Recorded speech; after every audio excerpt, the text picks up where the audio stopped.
Bayangin malam-malam lo lagi nongkrong sama temen di warung kopi pinggir jalan.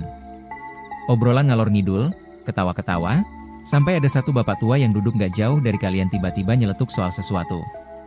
Suaranya berat, pelan, tapi bikin bulu kuduk berdiri.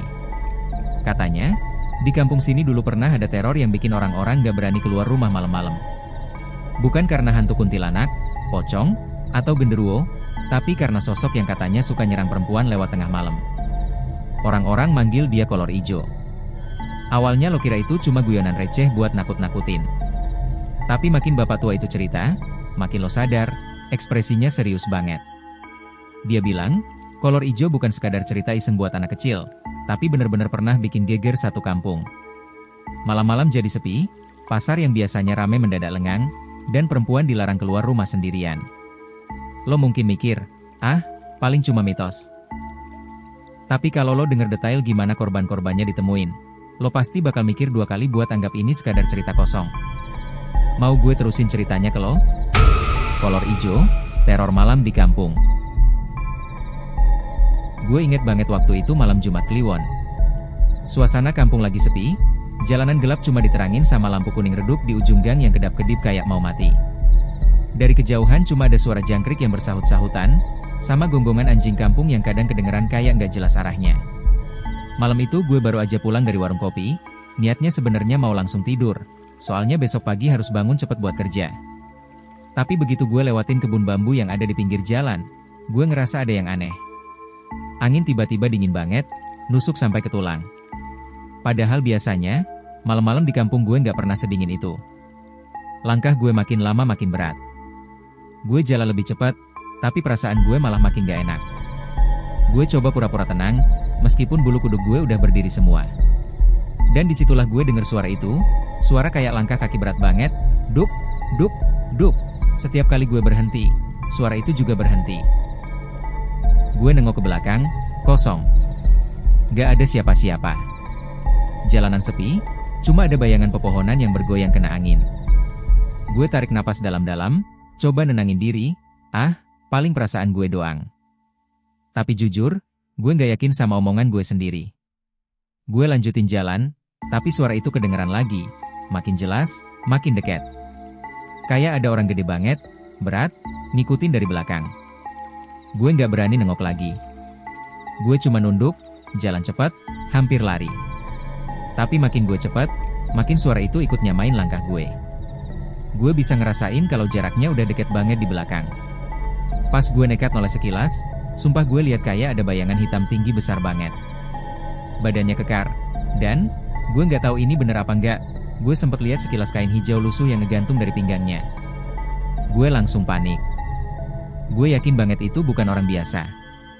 Angin makin dingin, suara daun bambu gesekan kayak jeritan halus yang bikin merinding abis. Gue coba teriak manggil orang, "Pak! Bu! Ada orang nggak?" Tapi suaraku kayak ketelan angin. Gak ada jawaban. Gue makin ngebut, hampir jatuh karena jalanan becek abis-abisnya abis hujan sore tadi. Dan tiba-tiba, suara langkah itu berhenti. Sunyi. Gue sempet lega, tapi ternyata justru itu bikin makin horor. Soalnya di telinga gue, jelas banget ada suara napas berat, persis di belakang kepala gue. Kayak ada yang ngikutin, ngebayangin leher gue dari jarak 1 jengkal.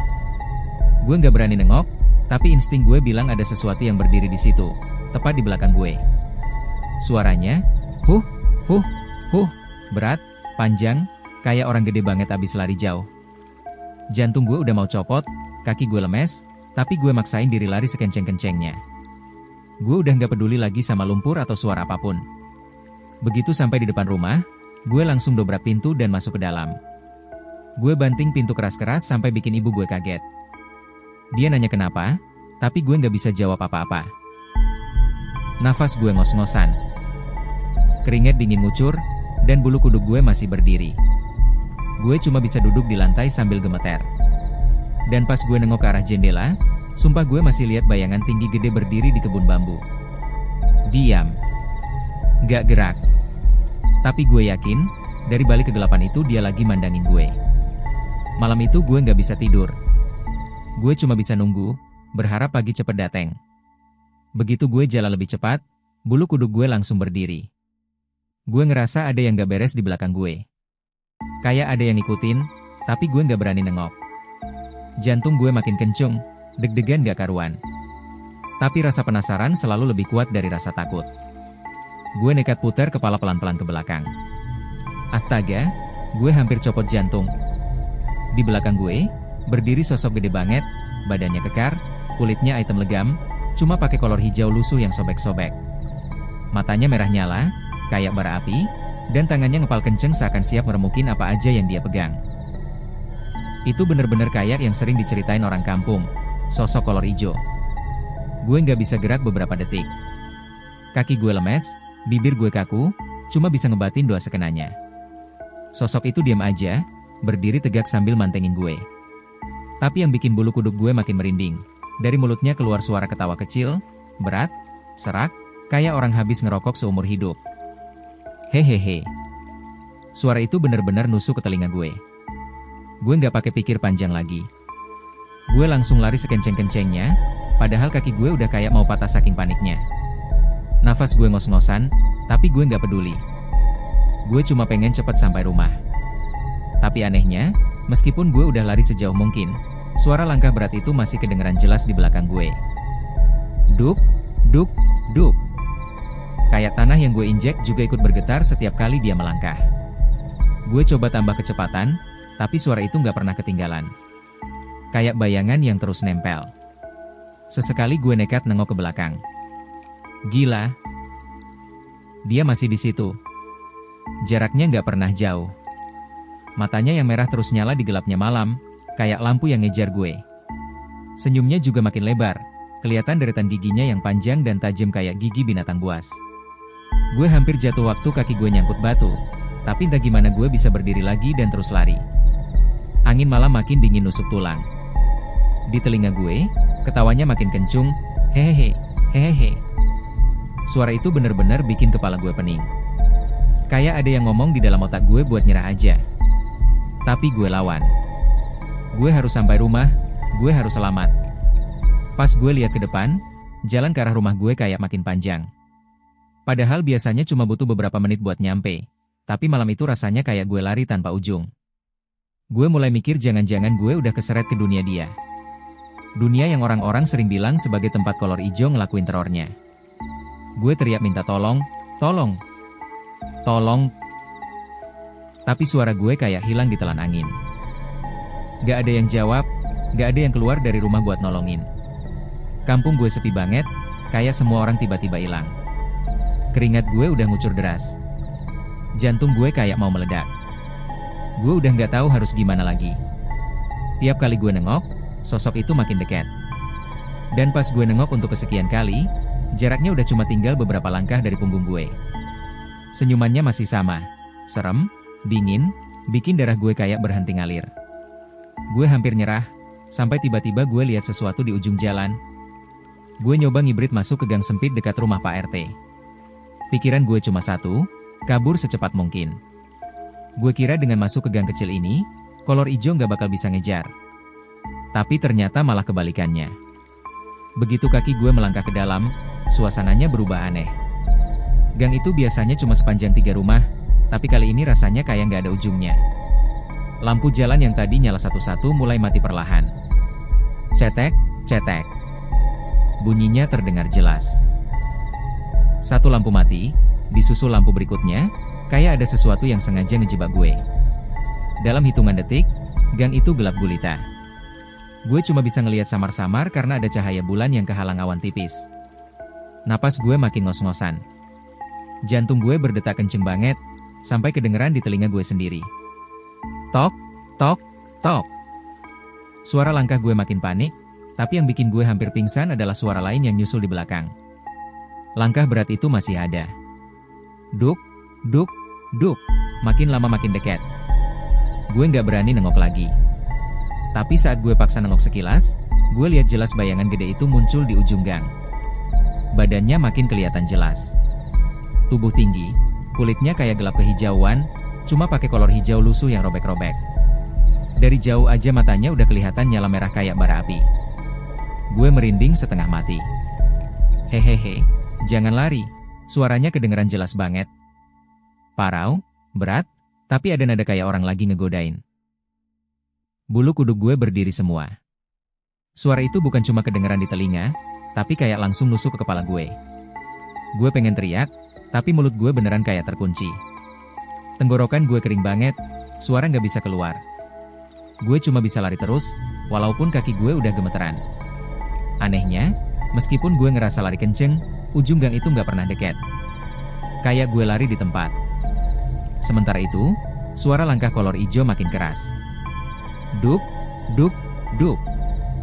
Lantainya kayak ikut bergetar tiap dia nginjek. Gue makin takut, tapi tetap maksa lari. Di tengah panik, tiba-tiba gue dengar suara lain. Suara pintu rumah dari samping gang kebuka. Gue refleks nengok, ada celah cahaya dari dalam rumah. Gue coba lari ke arah situ. Tapi begitu gue nyampe di depannya, pintunya nutup sendiri dengan keras. Braaak. Gue kaget setengah mati. Sekarang gak ada lagi jalan keluar, cuma lorong panjang yang makin gelap. Suara tawa itu makin jelas. Hehehehe, tapi kali ini bukan cuma dari belakang. Gue juga dengar dari samping, dari atas, bahkan kayak ada yang bisikin langsung di telinga gue. Hehehe, kamu gak bisa kabur. Kaki gue mendadak lemes. Gue hampir jatuh, tapi gue paksa terus jalan. Keringat dingin ngucur deras dari badan gue. Mata gue ngelihat sesuatu yang bikin gue makin pucat. Dari tembok gang yang lembab dan retak-retak, muncul tangan gede, panjang, dengan kuku hitam kayak arang. Tangannya keluar dari dinding, coba meraih gue. Gue panik dan makin ngebut.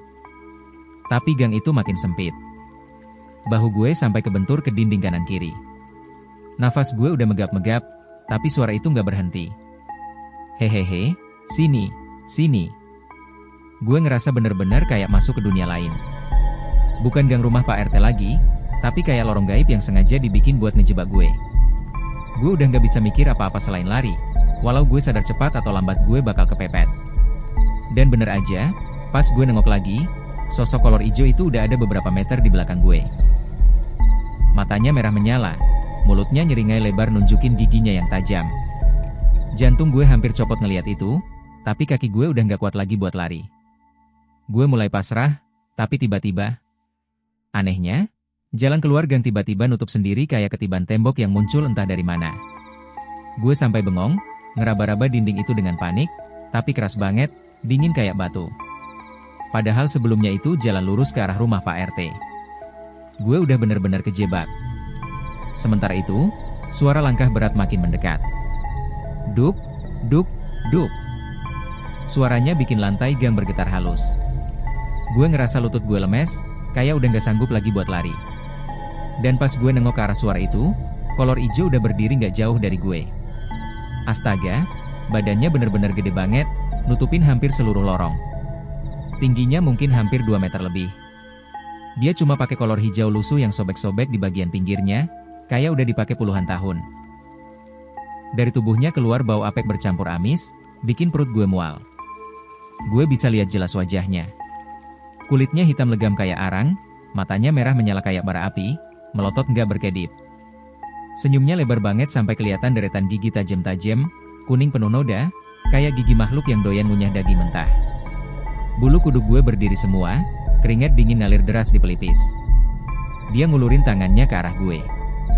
Tangannya gede banget, jari-jarinya panjang dan kukunya hitam, tajam kayak cakar binatang. Rasanya tangan itu bisa langsung ngeremuk badan gue kalau sampai berhasil nyentuh. Gue refleks mundur ke belakang, tapi apa daya, tembok yang tadi nutup jalan keluar gang itu bikin gue nggak bisa kemana-mana. Gue kejebak kayak tikus masuk perangkap. Suara napasnya berat, hahaha, hahaha, bercampur dengan ketawa kecilnya yang bikin darah gue kayak berhenti ngalir. Hehehe, jangan lari, ikut aku. Katanya lirih tapi jelas banget, suaranya menggema di kepala gue. Gue pengen teriak minta tolong, tapi mulut gue seakan terkunci. Kayak ada sesuatu yang nahan suara gue dari dalam. Bibir gue kaku, tenggorokan gue kering, cuma suara desahan panik yang keluar. Jantung gue berdetak kenceng banget, sampai gue bisa ngerasain getarannya di dada. Kolor ijo makin maju. Bayangan tubuhnya nutupin cahaya remang dari lampu gang yang tinggal sisa satu di ujung. Semakin dekat, Semakin kerasa hawa dingin yang keluar dari tubuhnya. Angin di sekitar jadi kayak berhenti, sunyi. Gak ada suara jangkrik, gak ada suara anjing. Hening banget, kayak dunia cuma nyisain gue sama makhluk itu. Tangannya hampir nyampe ke bahu gue. Gue merem kencung, doa apa aja gue baca dalam hati.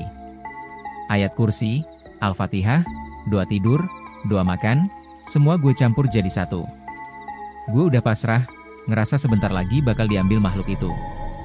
Tapi tiba-tiba, entah dari mana, ada suara gamelan kecil kedengeran samar, kayak suara kendang sama gong dipukul pelan. Suara itu makin lama makin jelas. Anehnya, kolor ijo langsung berhenti. Tangannya yang hampir nyentuh gue mendadak kaku di udara. Matanya melotot makin besar, tapi kali ini kayak marah. Dia ngeluarin suara geraman dalam, grrrhahaha, lalu ngetok-ngetokin kakinya ke tanah dengan keras, sampai getaran terasa di dinding gang. Gue makin gemeteran, bingung apa yang sebenarnya lagi terjadi. Suara gamelan itu terus berdentum, makin nyaring, makin dekat. Gue nggak tahu itu suara dari dunia nyata atau cuma halusinasi, tapi yang jelas, kolor ijo kayak terganggu banget. Di tengah rasa takut yang hampir bikin gue pingsan, gue sadar satu hal, mungkin suara itu satu-satunya harapan gue buat selamat. Begitu mata gue kebuka, gue masih bingung kenapa gue bisa ada di kamar.